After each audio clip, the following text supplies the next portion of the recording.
अब हम लोग रेमुनरेशन टू पार्टनर, रेमुनरेशन का मतलब सैलरी और कमीशन टू पार्टनर का treatment in case of fundamentals of partnership accounting में सीखेंगे। पहले इसकी अकाउंटिंग एंट्री सीख लेते हैं।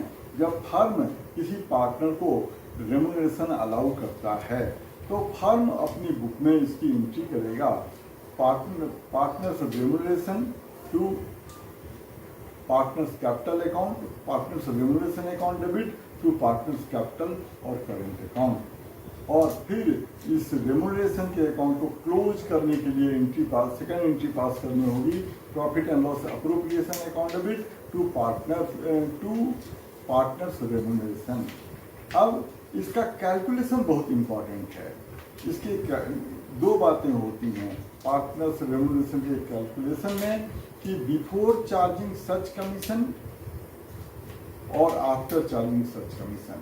तो उस केस में अगर किसी पार्टनर का कमीशन कहा हुआ है, सपोज करते हैं कि 10% ऑफ द प्रॉफिट, तो उस केस में क्या होता है कि profit and loss appropriation account के क्रेडिट साइड में जो इंटरेस्ट ऑन कैपिटल है उसमें इंटरेस्ट ऑन ड्राइंग को माइनस कर लेते हैं, और अगर इंटरेस्ट ऑन कैपिटल है उसे माइनस कर लेते हैं तो वो डिविजिबल प्रॉफिट आ जाता है, और दैट इंटू 10/100 तो कर देते हैं। इस तरह से पार्टनर्स का कमीशन आ जाता है।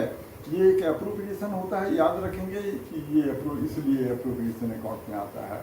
और अगर ऐसा कहा है कि partners are allowed 10% commission after charging such commission, तो उस केस में नेट प्रॉफिट में इंटरेस्ट ऑन ड्राइंग को ऐड करेंगे, पार्टनर्स ये इंटरेस्ट ऑन कैपिटल को लेस करेंगे, फिर जो एक तरह से डिविजिबल प्रॉफिट के जैसा वो आएगा, लेकिन डिविजिबल प्रॉफिट वो नहीं होगा, उसे 10% से 10 से मल्टीप्लाई करेंगे और डिनोमिनेटर में 100 में 10% ऐड कर लेंगे। इस तरह से जो अमाउंट आएगा वो पार्टनर्स का रेमुनरेशन होगा।